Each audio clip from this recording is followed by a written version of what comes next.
గుజరాత్ లోని అహ్మదాబాద్ లో పెను విమాన ప్రమాదం చోటు చేసుకుంది. ఎయిర్ ఇండియాకు చెందిన విమానం టేక్ ఆఫ్ అవుతున్న సమయంలో అదుపు తప్పి చెట్టును ఢీకొట్టి కూలిపోయింది.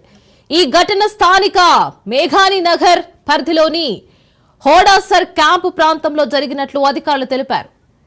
ప్రమాద సమయంలో విమానంలో 242 మందికి పైగా ప్రయాణికులు ఉన్నట్లు తెలిసిందే.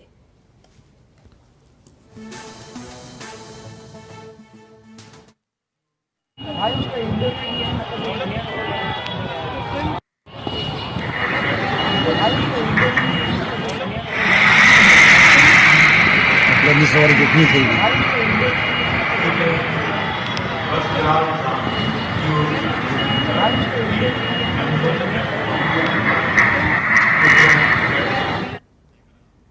అహ్మదాబాద్ విమానాశ్రయం నుంచి లండన్ కు బయలుదేరేందుకు సిద్ధమైన ఎయిర్ ఇండియా విమానం టేక్ ఆఫ్ ప్రక్రియలో ఉండగా ఈ ఘటన సంభవించింది.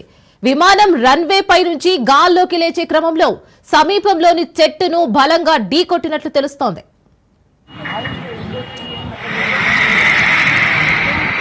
सवारी कितनी चाहिए?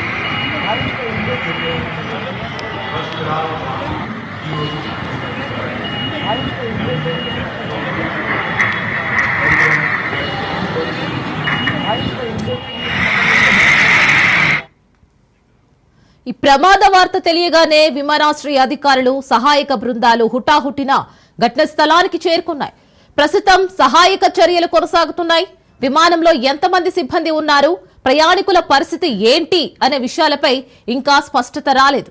మరి ఈ దుర్ఘటనలో ఆస్తి నష్టం, ప్రాణ నష్టం ఎంత మేరకు జరిగింది అనే వివరాలు తెలియాల్సి ఉందని అధికారులు పేర్కొన్నారు.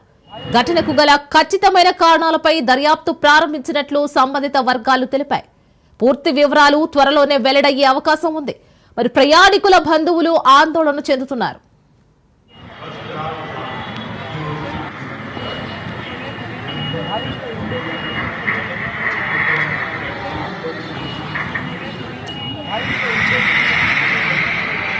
सवारी कितनी चाहिए?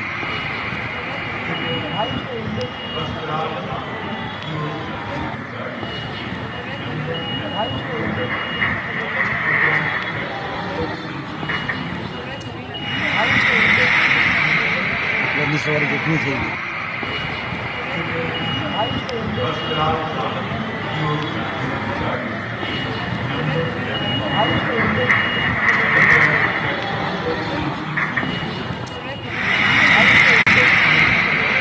सवारी कितनी चाहिए? ఎస్ బ్రేకింగ్ చూస్తున్నాం. గుజరాత్ లోని అహ్మదాబాద్ లో పెను విమాన ప్రమాదం చోటు చేసుకుంది.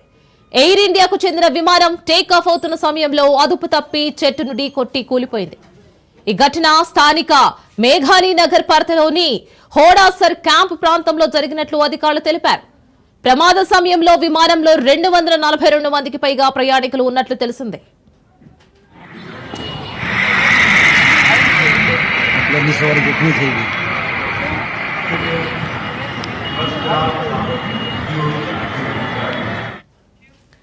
మరి అహ్మదాబాద్ విమానాశ్రయం నుంచి లండన్ కు బయలుదేరేందుకు సిద్ధమైన ఎయిర్ ఇండియా విమానం టేక్ ఆఫ్ ప్రక్రియలో ఉండగా ఈ ఘటన సంభవించింది. విమానం రన్వే పై నుంచి గాల్లోకి లేచే క్రమంలో సమీపంలోని చెట్టును బలంగా ఢీకొట్టినట్లు తెలుస్తోంది.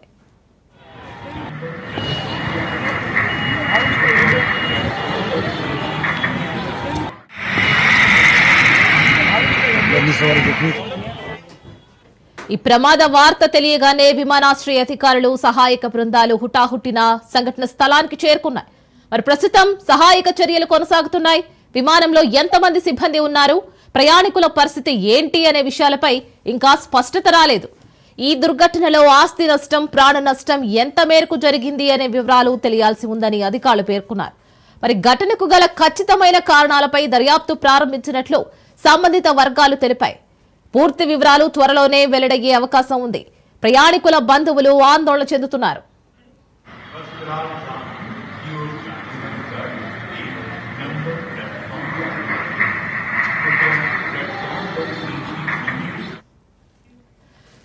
దీని గురించి పూర్తి డీటెయిల్స్ మా ప్రతినిధి మహేందర్ రెడ్డి లైవ్ లో అందిస్తారు. మహేందర్, సో మొత్తానికి అహ్మదాబాద్ నుంచి లండన్ కి బయలుదేరిన ఎయిర్ ఇండియా విమానం టేక్ ఆఫ్ సమయంలోనే కుప్పకూలిన విజువల్స్ చూస్తుంటేనే భయంకరంగా ఉన్నాయి. సో అందులో ప్రయాణికులు ఎలా ఉన్నారు, ఆ టేక్ ఆఫ్ సమయంలో దర్యాప్తు సంస్థలు ఏవైతే అధికారులు ఉన్నాయో టేక్ ఆఫ్ తీసుకునే టైంలో వాళ్ళన్ని చెక్ చేసే పంపిస్తారు ఇదేనైనా కానీ. సో వాళ్ళది ఏమైనా తప్పేమైనా కనిపించింది అని మనం అభిప్రాయపడొచ్చా?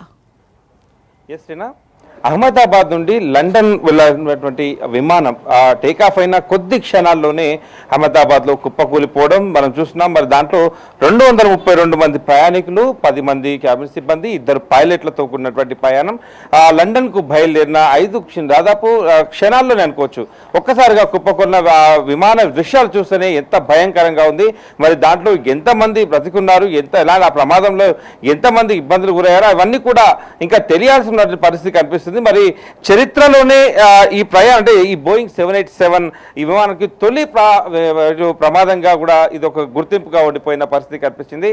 మరి పైలట్ వెంటనే మేడే కాల్ కూడా చేశాడు. మేడే మేడే మేడే అంటూ మరి మేడే కాల్ గురించి మనం తెలుసుకోవచ్చు. మేడే కాల్ అంటే దాదాపు విపత్కర పరిస్థితుల్లో ఉన్నాము, సిగ్నల్ అందట్లేదు, క్యాబిన్లో మంటలు ఏర్పడ్డాయి, ఇలాంటి సమయంలో మాకు ఎమర్జెన్సీ ఉంది అని ఇటు ఏటీసీకి మేడే కాల్ వెళ్ళింది. మేడే వెంటనే దాన్ని స్పందించినా కూడా అక్కడ నుంచి అంటే మేడే కాల్కు వెంటనే ఏటీసీ సిబ్బంది స్పందించారు. కానీ విమానం నుంచి ఎలాంటి అక్కడ నుంచి రిటర్న్ కాల్ కానీ ఆ స్పందన కూడా రాలేదు. కాబట్టి విమానంలో పైలట్ ఏదో చెప్పదలుచుకున్నాడు, 2 పైలట్లు కూడా చెప్పదలుచుకున్నారు, కానీ అక్కడికి సమాచారం అయితే సాంకేతికంగా అందని పరిస్థితి కనిపిస్తుంది. మరి ఈ విమానం పైలట్ గురించి ఒక్కసారి మనం మాట్లాడుకుంటలేదైనా ఆయన అయితే ఈ A179 ఫ్లైట్ అహ్మదాబాద్ నుంచి లండన్ గాట్విక్ బయలుదేరింది. మరి 2 పైలట్లు దీంట్లో ఉన్నారు. దాంట్లో ప్రధాన పైలట్ సుమిత్ సబర్వాల్కు 8,200 గంటల ఫ్లయింగ్ అనుభవం అయితే ఉంది. మరి కో పైలట్కు 1,100 గంటల పైన ఫ్లై అనుభవం అయితే ఉంది.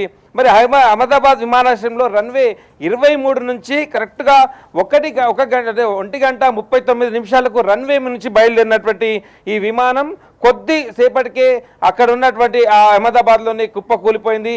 ఆ దృశ్యాలు మనం చూస్తున్నాం, చాలా బాధాకరంగా ఉంది. అంటే దాంట్లో దాదాపు అంటే లండన్ వరకు ఎంతో భవిష్యత్తు ఉద్యోగాల కోసం కావచ్చు, ఇతర పర్యటనల కోసం కావచ్చు, ఎంతో ఆహ్లాదంగా తమ కుటుంబ సభ్యులందరూ కూడా సెండ్ ఆఫ్ ఇచ్చి ఇంటికి వెళ్తున్న ప్రయాణం, మరి వాళ్ళ ప్రయాణం సుఖవంతంగా కావాలనుకున్నారు. కానీ క్షణాల్లోనే ఇంతటి విపత్కరంగా వాళ్ళ పరిస్థితి ఎదురైంది. మరి దీంట్లో గల ఈ ప్రమాదానికి గల కారణాలు అయితే ఇంకా తెలియాల్సి ఉంది.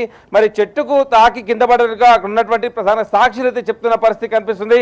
మరి దీంట్లో ఎంతమందికి ఇబ్బందులు గురయ్యాయి, మరి దీంట్లో దీని గల ప్రధాన కారణం అంటే ఈ ప్రమాదానికి గల కారణాలు ఇంకా తెలియరాలేని పరిస్థితి ఉంది. యుద్ధ ప్రాతిపదికన మొత్తంగా కూడా అక్కడ సహాయక చర్యలు అయితే అందిస్తున్న పరిస్థితి ఉంది. కేంద్ర ప్రభుత్వం, అహ్మదాబాద్ రాష్ట్ర ప్రభుత్వం, అలాగే విమానయాన సిబ్బంది అందరూ కూడా సంయుక్తంగా ఈ సహాయక చర్యల్లో మొత్తం కూడా అక్కడ ఉన్నటువంటి పరిస్థితి కనిపిస్తుంది. ఆ విమాన శకలాలు, ఆ విమానం జరిగిన ప్రాంతాల నుంచి కొన్ని విజువల్స్ కూడా మనం చూస్తున్నాం స్క్రీన్ పైన. ఆ ప్రమాదంలో ఇంకా ఎవరెవరు ఎక్కడెక్కడ పడ్డారు దానిపైన కూడా ఉంది.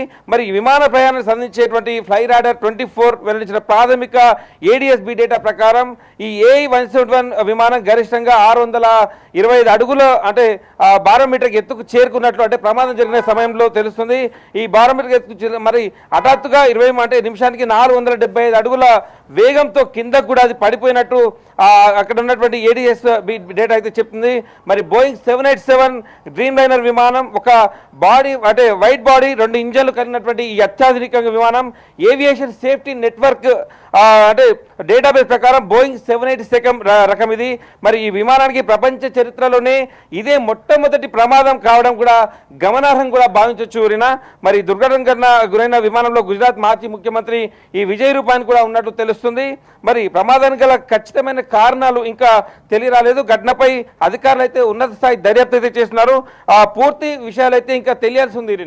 రైట్ మహేందర్, ఇక్కడ ఎప్పుడు ఏ టైంలో ఏం జరుగుతుందో ఏం తెలియదు అనే దానికి ఇది ఒక పెద్ద ఉదాహరణ అని చెప్పుకోవాలి. ఎందుకంటే ఇక్కడ వెదర్ అప్డేట్ కానివ్వండి, టెక్నికల్ గా ఏ విధమైనటువంటి అప్డేట్ ఇప్పటి వరకు తెలియదు. సో మనం ఏమనుకోవచ్చు, వెదర్ కి సానుకూలంగా సిగ్నల్స్ లేవనుకోవచ్చా? ముందుగానే అసలు ఎయిర్ప్లేన్ లో టెక్నికల్ ఇష్యూస్ ఉన్నాయని ముందుగానే వీళ్ళు గుర్తించలేదనుకుంటాము.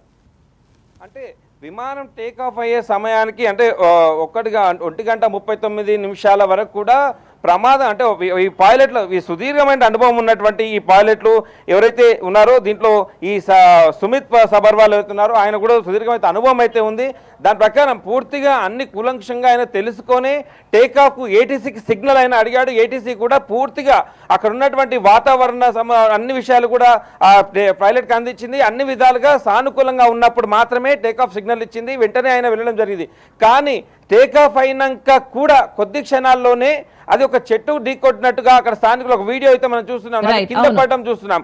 మరి అప్పటికే మేడే కాల్ కూడా ఈ ఏటీసీకి 3 సార్లు వచ్చింది. మేడే మేడే మేడే 3 సార్లుగా ఈ పలికిందంటే ఈ మేడే పలకడంతోనే అర్థం చేసుకోవచ్చు ఏదో పైలట్ చెప్పదలుచుకున్నాడు, తను ఏదో మిస్ అయ్యాడు, తను ఏదో చెప్పదలుచుకున్నాడు, ప్రమాదానికి దగ్గరలో ఉన్నాడు, ప్రాణాంతకం అంటే ఆ ప్రాణాలు కోల్పోయే పరిస్థితి అయితే వచ్చింది అనేటట్టుగా అప్పుడు మాత్రమే ఈ మేడే కాల్ అనేది దాదాపు వాళ్ళు వాడుతున్నటువంటి విషయం, విమానాలలో ఇది వాడుతున్నటువంటి విషయం. అలాంటిది మేడే కాల్ రావడంతోనే ఏటీసీ ఎలర్ట్ అయింది. ఇతర విమానాలకు కూడా అంటే వెంటనే అక్కడ స్టాప్ అంటే ఉన్నటువంటి సాంకేతికంగా వాళ్ళకు ఉన్నటువంటి అనుభవాలతో పక్కన పెట్టి కూడా ఈ విమానానికి బోయింగ్ 232 మందితో వెళ్తున్నటువంటి ఈ విమానానికి ఏదో ఆపద కలిగింది అని వెంటనే వాళ్ళంతా దానికి రిటర్న్ కాల్ బ్యాక్ చేశారు, మేడకు రెస్పాండ్ అయ్యారు. కానీ విమానం నుంచి ఎలాంటి స్పందన రాలేని పరిస్థితి. టేక్ ఆఫ్ అయిన కొన్ని సెకండ్లకి అది కుప్పకూలడం, బ్లాస్ట్ అవ్వడం, అక్కడ దట్టమైన పొగలు, ఫైర్ అంతా రావడం కొద్ది క్షణాల్లోనే జరిగిపోయిన పరిస్థితి. సో ఈ యొక్క మీన్ గ్యాప్ లోనే ఎవరు ఏం చర్యలు తీసుకోలేని సమయంలో ఇంత పెద్ద దుర్ఘటన నిజంగానే చాలా బాధాకరమని చెప్పుకోవాలి. కానీ ఇక్కడ మనం మాట్లాడుకోవాల్సింది 242 మంది ప్రయాణికులు అందులో ప్రయాణిస్తున్న టైంలో ఆ విజువల్స్ చూస్తుంటే మనకి ఆ ఫైర్ ని చూస్తుంటే అసలు ఆ ప్రయాణికుల పరిస్థితి ఏ విధంగా ఉంది అని ఒక ఉత్కంఠ ప్రతి ఒక్కరిలోనూ నెలకొన్న పరిస్థితి అయితే కనిపిస్తుంది. సో దీని గురించి ఏమంటారు? అంటే మొత్తంగా కూడా క్యాబిన్ సిబ్బంది మొత్తం అందరూ ప్రైవేట్ అయ్యాక ఉన్నటువంటి విమాన సిబ్బంది ఉంటారు, వాళ్ళంతా కూడా సూచనలు అన్ని కూడా చేసి ఉంటారు. కానీ ఇదంతా నిజంగా అనుకున్నట్టు అంతకుముందు మరి ఏటీసీ నుండి విమానం ప్రయాణానికి ముందు అంటే ఈ బోయింగ్ 7 అనేది ఇవరకు కూడా ఇక్కడ చరిత్రలో లేదు, దీనికి ప్రమాదం జరుగుతున్నాయి. మరి ఇలాంటి సమయంలో అంత క్లియరెన్స్ ఉండగానే తాను మూమెంట్ జరిపాడా లేదా ఇంకేదైనా కమ్యూనికేషన్ ఏదైనా మిస్ అయిందా? మరి వీటిపైన అంటే ప్రధానంగా ఇలాంటి ఘటన చాలా క్లియర్గా దర్యాప్తు అయితే జరుగుతుంది. మరి ఇంకా విషయాలు అయితే తెలియరాలేదు. ఏదైనా టెక్నికల్గా ఇష్యూ ఉందా లేదా అంటే సమాచారం లోపం ఉందా? మరి టేకాఫ్కు అయిన క్షణాల్లోనే ఇలా కుప్పకూలడం ఏంటి అనే దానిపైన ఉంది. మరి ఇలాంటి విమానాలు అంటే ప్రైవేట్ విమానాలు కావచ్చు, చాలా విమానాలు కొన్ని సమస్యలు జరిగాయి. కానీ ఈ బోయింగ్ సంబంధించినటువంటి ఈ విమానం ఇలాంటి విమానంకు ప్రపంచంలో మొదటిసారి ఇలాంటి ప్రమాదం జరగడం, మరి దీనిపైన కొంత అనుమానాలు ఉన్నాయి. మరి ప్రధాన కారణాలు అయితే వెతుకుతున్నారు, ఎందుకు ఇది ఇలా జరిగింది అనే దానిపైన ఉంది. ఇంకా సహాయక చర్యలు వైపుతున్నాయి, దర్యాప్తు అయితే చాలా సీరియస్ గా జరుగుతుంది. ఏటీసీ నుంచి ఏమాత్రం అంటే ఇంకా కూడా మీడియా కాల్కి ఇంకేమైనా స్పందించే ఏమైనా చెప్పిన చూస్తూ ఉంటాం మనం.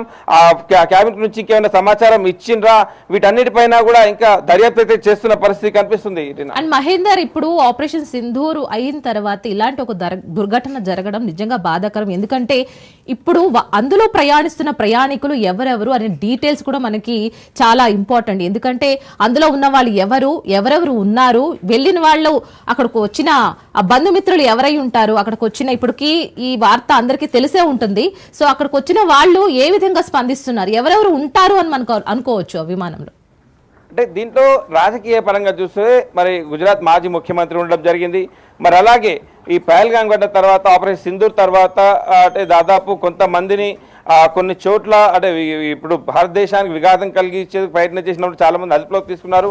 అలాంటి సమయంలో కొన్ని ఉద్దేశపూర్వకంగా చేసిన జరిగినాయి. కానీ ఇలాంటి సమయంలో ఇంత పెద్ద ప్రమాదం జరగడం పైన కూడా అన్ని కోణాల్లో అయితే దర్యాప్తు అయితే జరుగుతుంది. మరి ఓవైపు దేశ భద్రత కోసం అంటే ఎయిర్ ట్రాఫిక్, ఎయిర్ రూల్స్ అని కూడా చాలా పటిష్టంగా ఉంటుంది, ఎయిర్ బేస్ అని చాలా పటిష్టంగా ఉన్నటువంటి నిఘా వ్యవస్థ ఉంది. మరి ఇక్కడ ప్రయాణికుల ముసుగులో ఇంకా అంటే ఇంకేదైనా అంటే జరిగిందా అంటే ప్రాథమికంగా అయితే ఇంకా ఎలాంటి అంచనాలు జరుగుతున్నాయి. కాబట్టి ఇలా మరి ఈ జరిగినటువంటి ప్రమాదానికి కారణాలు దీంట్లో ఇంకేమైనా కుట్ర కోణం ఏమైనా ఉందా? ఇంత క్షణంలో అంటే పైలట్కు ఏటీసీకి ఉన్నటువంటి సంబంధాలతో చాలా క్లియర్గా ఉండాలి, లేదంటే పైలట్కు ఏటీసీకి ఏమైనా ఉన్నా రన్వే పైన ఉండాల్సిన విమానం క్షణాల్లో అంటే అది టేకాఫ్ అయిన క్షణాల్లోనే కుప్పకూలడం ఏంటనే దానిపైన కూడా సర్వత్రా అనుమానాలు అయితే ఖచ్చితంగా ఉంటాయి. ఆ కోణంలో కూడా విచారణ జరుగుతుంది. ఒకవైపు ప్రపంచ దేశాలు యుద్ధాలు అయితే జరుగుతున్న పరిస్థితి కనిపిస్తుంది. ఇప్పటికే భారతదేశానికి పక్క రాష్ట్రాలు శత్రు దేశాల నుంచి ముప్పున్న మాట వాస్తవమే. మరి ఇలాంటి సమయంలో దీంట్లో ఏమైనా కుట్ర కోణం ఉందా అనేటువంటి కోణంలో కూడా దర్యాప్తు అయితే జరుగుతుందాము. ఒకవైపు దీన్ని చాలా అంటే ఇప్పటికే కేంద్ర ప్రభుత్వం అయితే దీన్ని అన్ని కోణాల్లో దర్యాప్తు చేయడానికి సిద్ధంగా అయితే చేసిన పరిస్థితి కనిపించింది. మరి ఇప్పటికు ఈ బయలుదేరడానికి సిద్ధమైనటువంటి ఈ విమానం ఇలా కుప్పకూడడానికి గల కారణాలు చాలా అంటే బలంగా అయితే ఉండే ఉంటాయి ఖచ్చితంగా. మరి కాల్కు ఏటీసీకి సంబంధాలు తెగిపోవడం ఏంటి, టేకాఫ్ అయిన క్షణాల్లోనే కింద పడడం ఏంటి, వీటన్నిటిపై అంటే ఇంకెక్కడైనా వాతావరణం బాగాలేక ఇంకెక్కడైనా మధ్యలో ఆగిపోయిందా, లేకపోతే ఇంకెక్కడైనా వేరే ఏటీసీకి నియర్ బై అంటే అహ్మదాబాద్ నుంచి బయలుదేరుతుందంటే దాదాపు ఉత్తర భారతదేశం వెళ్తుంది. ఇక్కడ మధ్యలో ఇంకా సాంకేతిక పరిస్థితులు ఏమైనా ఇబ్బంది ఉంటే పక్కనటువంటి విమానాలకు ఏటీసీకి సిగ్నల్ అందించేవారు. కానీ ఇక్కడ టేకాఫ్ అయిన క్షణాల్లోనే కుప్పకూడడం అనే దానిపైన అయితే కాస్త అనుమానం పెంచాలని అవసరం ఉంది, అనుమానించాల్సిన అవసరం అయితే ఉంది. మరి దీనిపైన ఇంకా లోతైన దర్యాప్తు అయితే సాగుతుంది. మరి దీనికి గల కారణాలు, మరి దీంట్లో ఉన్నటువంటి వారెవరెవరు, వాళ్ళ బంధువులు అయితే ఇప్పటికీ అహ్మదాబాద్కి అయితే చేరుకున్న పరిస్థితి కనిపిస్తుంది. వారు ఎంత క్షేమమేనా అన్నట్టుగా అధికారులు అయితే ఆరా తీస్తున్న పరిస్థితి. అధికారులు కూడా అంటే ఇంకా సహాయక చర్యలు అయితే అక్కడ ముమ్మరంగా కొనసాగుతున్న పరిస్థితి కనిపిస్తుంది. తమ వారు క్షేమంగానే ఉన్నారా అన్నట్టు ఒక సమాచారం ఇవ్వాలి అన్నట్టుగా అక్కడ ఉన్నటువంటి అంటే ఎవరైతే ఆ ఫ్లైట్ లో బయలుదేరారో వారి కుటుంబ సభ్యులు కావచ్చు, బంధుమిత్రులు కావచ్చు, పెద్ద ఎత్తున అహ్మదాబాద్ విమానాశ్రయానికి అయితే చేరుకుంటున్నారు. ఇప్పుడిప్పుడే చాలా వరకు కూడా ఈ ప్రమాదం జరిగి దాదాపు గంటన్నర కాబోతుంది కాబట్టి కొంతమంది అక్కడే ఉన్నప్పటికీ కొంతమందికి ఈ సమాచారం తెలియడంతో తమ వారు భద్రంగా ఉన్నారని తెలుసుకోవడానికి కుతూహలంతో అహ్మదాబాద్ ప్రాంతానికి అయితే చేరుకున్న పరిస్థితి కనిపిస్తుంది. సో మొత్తంగా కూడా 242 మందితో ప్రయాణమైనటువంటి ఈ విమానంలో ఎవరికి కూడా ప్రాణ నష్టం జరగకూడదని అందరూ కోరుకుంటున్నారు. అది జరగకూడదని కూడా కోరుకున్నాం. కానీ జరిగినటువంటి విమాన ప్రమాదం, ఆ పొగలు, ఆ మంటలు చూస్తే మాత్రం ప్రమాదం పెద్ద ఎత్తున ఉండొచ్చు అనేటువంటి అనుమానాలు అయితే వస్తున్నాయి. ఇంకా సహాయక చర్యలు అయితే ముమ్మరంగా కొనసాగుతున్నాయి. దీనికి గల కారణాలు మాత్రం ఇంకా అధికారికంగా వెలువడలేని పరిస్థితి ఉంది. ఎస్, మరి ప్రమాదం జరిగింది కూడా మధ్యాహ్నం 1 గంట నుంచి 2 గంటల మధ్య సమయంలో. అంటే వెదర్ ఏ విధంగా ఉందంటారు? మీకు వచ్చిన అప్డేట్స్ ప్రకారం వెదర్ ఏ విధంగా ఉంటారు? మధ్యాహ్నం అంటే కాస్త ఎండగానే అనిపిస్తుంది, కానీ సిగ్నల్స్ అందకపోవడం, వెదర్ ఏమన్నా సహకరించకపోవడం గల కారణాలు ఏమైనా అయి ఉండొచ్చా? అంటే కాస్త ఇప్పుడు మన వాతావరణ శాఖ చెప్పినట్టు ప్రకారం ఇప్పుడు జూన్ అంటే ఒకవైపు ఢిల్లీ, కేరళను ఇప్పటికీ వర్షాలు అయితే అట్లకు తీసి మహారాష్ట్రను అట్లకుతలం చేసిన పరిస్థితి, తెలంగాణలో కూడా పోటెత్తిన పరిస్థితి కనిపిస్తుంది. అహ్మదాబాద్ అంటే గుజరాత్ కూడా సమీపంలో సముద్రం ఉంటుంది, సముద్ర తీరం ఉంటుంది. అక్కడ అప్పుడప్పుడు వర్షాలు కురిసే అవకాశం ఉంటుంది. ఎప్పుడు కూడా మేఘావృతం అవుతున్న పరిస్థితి కనిపిస్తుంది. సో విమానం బయలుదేరే ముందు చాలా వరకు కూడా ఏటీసీ అన్ని సిగ్నల్ అన్ని విషయాలపైన కులంక్షంగా ఆలోచిస్తుంది. ఆ విధంగా అప్పుడే మాత్రమే సిగ్నల్ ఇస్తున్న పరిస్థితి కనిపిస్తుంది. అక్కడ మధ్యాహ్నం పూట అంటే ఎండగా ఉందా లేదా అంటే ఈ వాతావరణం అయితే పొడిగా ఉన్నట్టుగా తెలుస్తుంది. ఎక్కువ ఎండ లేదు, వర్షము లేదు, పొడి వాతావరణమే ఉన్నట్టుగా కూడా అక్కడ ఉన్నటువంటి స్థానికులు చెప్తున్న పరిస్థితి కనిపిస్తుంది. ఆ వీడియో కూడా మనం చూస్తున్నాం. అంటే దట్టమైన ఎండ అయితే లేదు ఆ సమయంలో, విమానం క్లియర్ గా కనిపిస్తుంది. దట్టంగా ఉంటే అంటే వీడియో వచ్చిన క్షమంలో ఇటు నీలిమేఘాలు మాత్రం అంటే అక్కడ ఉన్నటువంటి ఏవైనా కనిపించేవి మనకు, కానీ అలా ఏమి లేని పరిస్థితి కనిపించింది. క్లియర్ గా కనిపిస్తుంది. అక్కడ ఆ సమయంలో ఎండ అయితే ఎక్కువగా లేనట్టుగా కూడా తెలుస్తుంది. మరి ఇదంతా కూడా దీనికి గల కారణాలు ఏంటి, మరి ఎందుకు అయ్యింది?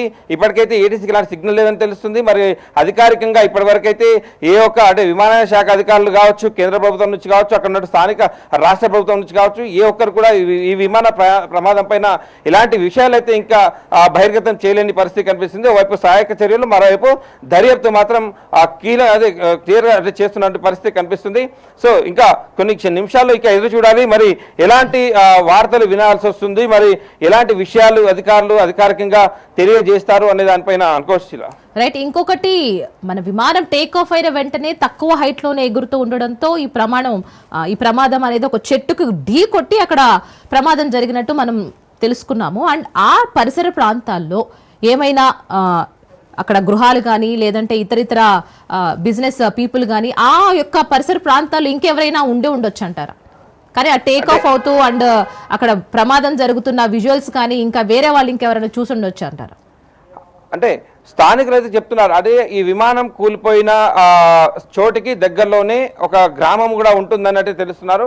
ఒక సెంటర్ ఏదైతే అథ్లెటిక్స్ సంబంధించినటువంటి ఒక సెంటర్ ఉంది, దాని పక్కన ఒక గ్రామం కూడా ఉన్నట్టు తెలుస్తుంది. అక్కడ ఆ గ్రామానికి దగ్గరలోనే ఈయనంతా అంటే ఈ విమాన ప్రమాదం జరిగింది ఒక చెట్టుకు తాకి అన్నట్టుగా చెప్తున్న పరిస్థితి కనిపిస్తుంది. సో తక్కువ ఎత్తులోనే ఈ విమానం ప్రమాదానికి గురైనట్టుగా తెలుస్తుంది. 400 అడుగుల నుంచి అంటే భారీ అంత స్పీడప్ గా కిందకు వస్తున్నట్టుగా కూడా గ్రహించినట్టుగా కూడా కొంతమంది చెప్తున్నారు. ఇందులో సాక్షులు ఏదైతే ప్రత్యక్షంగా చూశారో వాళ్ళ అనుభవాలు కూడా సోషల్ మీడియా వేదికగా వీడియోలు అంటే ఆ వీడియోను చిత్రీకరించిన వారు ఆ స్థానికంగా ఉన్నవారు ఈ విమానం దానికి సంబంధించినటువంటి వివరాలు ఆ సోషల్ మీడియాలో కూడా వాళ్ళు పెడుతున్న పరిస్థితి కనిపిస్తుంది. సో మిట్ట మధ్యాహ్నం ఇలాంటి విమాన ప్రమాదం జరగడం పైన అయితే అనుమానాలు అయితే ఖచ్చితంగా వ్యక్తం చేస్తారు ఖచ్చితంగా. ఎందుకంటే ఓవైపు ఇప్పటికే భారతదేశం ఎదుర్కొన్నటువంటి యుద్ధం మనం చూసే ఉన్నాం. భారతదేశం ఏదో ఒక పెద్ద యుద్ధమే ఎదుర్కొందనుకో చెప్పుకోవచ్చు. భారీ ప్రాణ నష్టాన్ని కూడా అరికట్టిందని చెప్పొచ్చు దాయాది దేశమైనటువంటి పాకిస్తాన్ నుంచి. మరి దాయాది దేశం దీనిపైన ఏమైనా కుట్రలు జరిపిందా, మరి ఆ కుట్ర కోణం ఏమైనా ఉందా, లేక ప్రమాదానికి సాంకేతిక కారణాలేనా, లేక ఇంకేదైనా అనేటట్టుగా అయితే బలమైన అనుమానాలతో పాటు దీనిపైన విచారణ వ్యక్తం చేస్తూ దాదాపు ఎంక్వైరీ అయితే స్పీడప్ చేస్తున్న పరిస్థితి కనిపిస్తుంది. అతి త్వరలోనే దీనికి గల కారణాలు వెల్లడిస్తారని కూడా భావించాల్సిన అవసరం ఉంది. రైట్ మహేందర్, ఆల్రెడీ 4 కావస్తుంది. సో ఇప్పటి వరకైనా ప్రభుత్వం పరంగా అక్కడి వరకు చేరుకున్న అధికారులు ఎవరైనా ఉన్నారా, దీనిపైన చర్యలు వెంటనే తీసుకోవాలి అని నిఘా పెట్టి అధికారులు అక్కడికి వచ్చిన తీరేమన్నా కనిపిస్తుందా? అంటే ఈ ప్రమాద విషయాలు తెలియగానే అక్కడ సహాయక బృందాలు హుటాహుటిన అక్కడికి వెళ్ళిన పరిస్థితి కనిపిస్తుంది. ప్రస్తుతం అక్కడ సహాయక చర్యలు జరుగుతున్నాయి. అంటే కేంద్ర విమానయాన శాఖ మంత్రి ఎప్పటికప్పుడు ఆ విషయాలు ఆరాధిస్తున్నారు. అక్కడ నుంచి అమిత్ షాకు కేంద్ర వివరాలు అయితే తెలియజేస్తున్న పరిస్థితి కనిపిస్తుంది. ఇప్పుడు ప్రధానమంత్రి మోడీ కూడా దీనిపైన ఆరా తీస్తున్న పరిస్థితి కనిపిస్తుంది. గుజరాత్ రాష్ట్ర ప్రభుత్వం అయితే మొత్తంగా కూడా యుద్ధ ప్రాతిపదికన అక్కడ సహాయక చర్యలు అందించేదానికి పూర్తిగా తమ వద్దన్నటువంటి సిబ్బంది అంటే అన్ని శాఖల సమన్వయంతో అక్కడ సహాయక చర్యలు జరగాలన్నట్టుగా ఆదేశించింది. సో మొత్తానికైతే అక్కడ చాలా స్పీడప్గా అంటే ఒక యుద్ధ ప్రాతిపదికన అక్కడ సహాయక చర్యలు అయితే జరుగుతున్న పరిస్థితి. నిమిషాలు అంటే ఇప్పుడు 4 కాబోస్తుంది నిజంగా. అయితే దీంట్లో కొద్ది క్షణాల్లోనే పూర్తి వివరాలు అయితే తెలియాల్సి ఉంది. మరి ఎంతమంది దీంట్లో క్షతగాతులు ఉన్నారు, ఎంతమంది దీంట్లో ఏమైనా ప్రాణ నష్టం ఏమైనా జరిగిందా, ఆస్తి నష్టం, ప్రాణ నష్టం, ఇంకేమైనా క్షతగాతులు ఎవరైనా ఉన్నారా, వీటన్ని వివరాలు కూడా మరి కొద్ది నిమిషాల్లో అనుకోవచ్చు మనం అధికారికంగా తెలిసే అవకాశం ఉంది. లేకపోతే దీంట్లో ఈ కాలయాపన అంటే దీంట్లో డిలే చేస్తే మాత్రం కుటుంబ సభ్యుల నుంచి అలాగే బంధుమిత్రుల నుంచి చాలా వరకు కూడా ఇంకా ఆందోళన ఎదురయ్యే అవకాశం అయితే ఖచ్చితంగా కనిపిస్తుంది.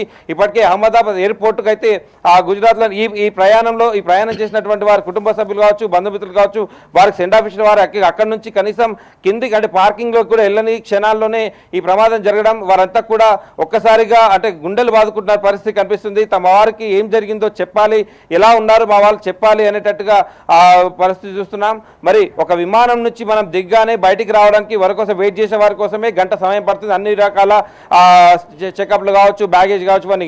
మరి అలాంటి పెద్ద ప్రమాదం జరిగింది. అన్ని విషయాలు కూడా బయటి వరకు వచ్చేసరికి కాస్త సమయం అయితే పట్టింది. మరి ఈ సమయంలో అంటే ఇప్పుడు ఉన్న పలంగా వివరాలు అయితే అందించకపోతే మాత్రం అక్కడ ఆందోళనలు కూడా జరిగే అవకాశం అయితే ఖచ్చితంగా కనిపిస్తుంది. ఓవైపు అక్కడ ఉన్నటువంటి వారికి ఒక ధైర్యం చెప్తుంది అక్కడ ఉన్న రాష్ట్ర ప్రభుత్వం కావచ్చు, అక్కడ ఉన్నటువంటి స్థానిక చేరుకున్నటువంటి మంత్రులు కావచ్చు, అధికారులు కావచ్చు, వాళ్ళకు ధైర్యం చెప్తూనే ఉన్న పౌరులు. మరోపక్క దీనిపైన సహాయక చర్యలు అయితే ఆగమేఘాల మీద చేస్తున్న పరిస్థితి కనిపిస్తుంది. సో వేచి చూడాలని అంశమే అనుకోవచ్చు శిలా. కొద్దిసేపట్లో వీటిపైన పూర్తి వివరాలు అయితే అధికారికంగా వచ్చే అవకాశం అయితే ఉంది.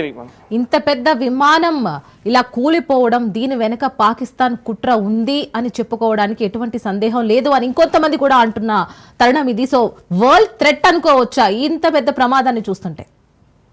అంటే పదే దీంట్లో ఎప్పుడైతే పహల్గామ్ దాడి తర్వాత జరిగిందో, తర్వాత ఆపరేషన్ సింధూర్ మనం నిర్వహించామో, ఆపరేషన్ సింధూర్ తర్వాత భారత్ ఏ రకంగా వాళ్ళు ఎదుర్కొందో, ఆ తర్వాత పాకిస్తాన్ చెందినటువంటి వారు ఇంకా భారత్లో ఉంటూ ఇక్కడ అంటే ఈ మధ్య కాలంలో ఇక్కడ గుజరాత్లో ఎన్ని ప్రమాదం జరిగింది.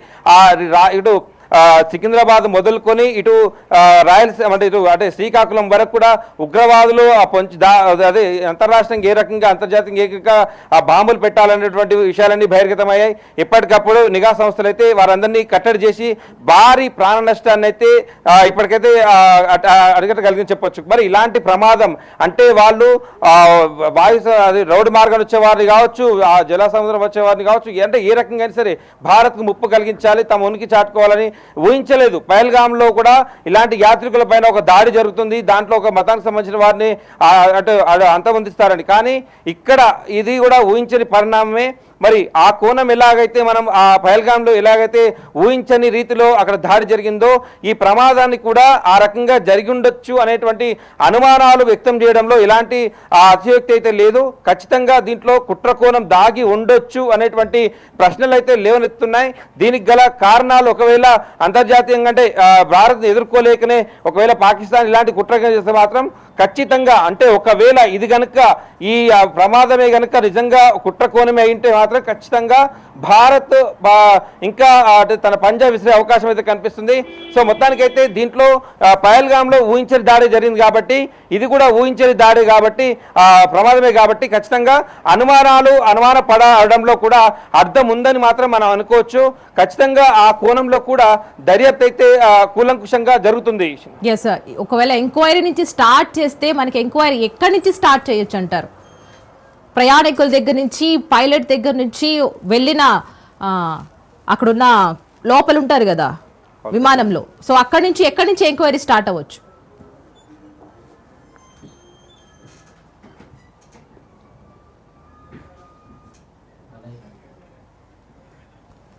మహేందర్ గారు, కాల్ కట్ అయింది.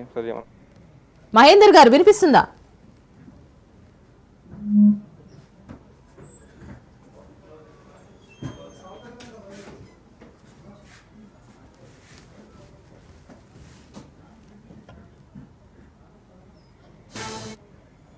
लंबी सवारी कितनी થઈ ગઈ?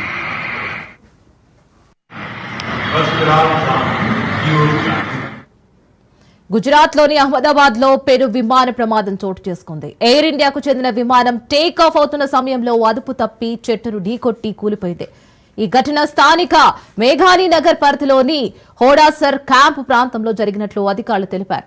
ప్రమాద సమయంలో విమానంలో 242 మంది పైగా ప్రయాణికులు ఉన్నట్లు తెలిసింది.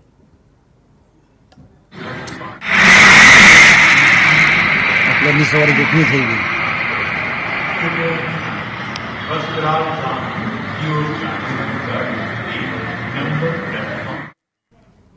అహ్మదాబాద్ విమానాశ్రయం నుంచి లండన్ కు బయలుదేరేందుకు సిద్ధమైన ఎయిర్ ఇండియా విమానం టేక్ ఆఫ్ ప్రక్రియలో ఉండగా ఈ ఘటన సంభవించింది. విమానం రన్వే పై నుంచి గాల్లోకి లేచే క్రమంలో సమీపంలోని చెట్టును బలంగా ఢీకొట్టినట్లు తెలుస్తోంది.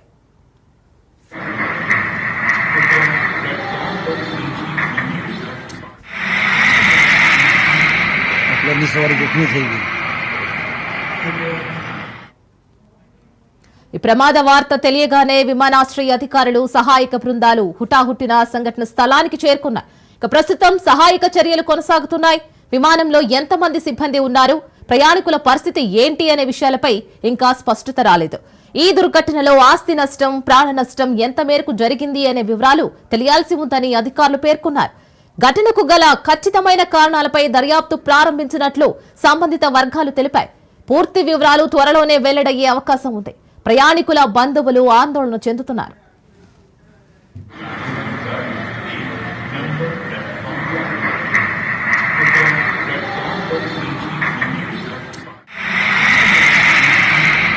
लंबी सवारी कितनी થઈ ગઈ?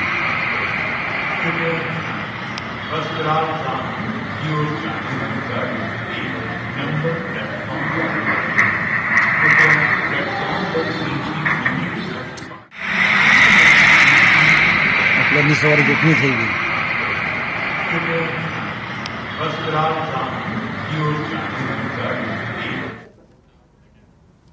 ఇవి ఇప్పటివరకు అప్డేట్స్.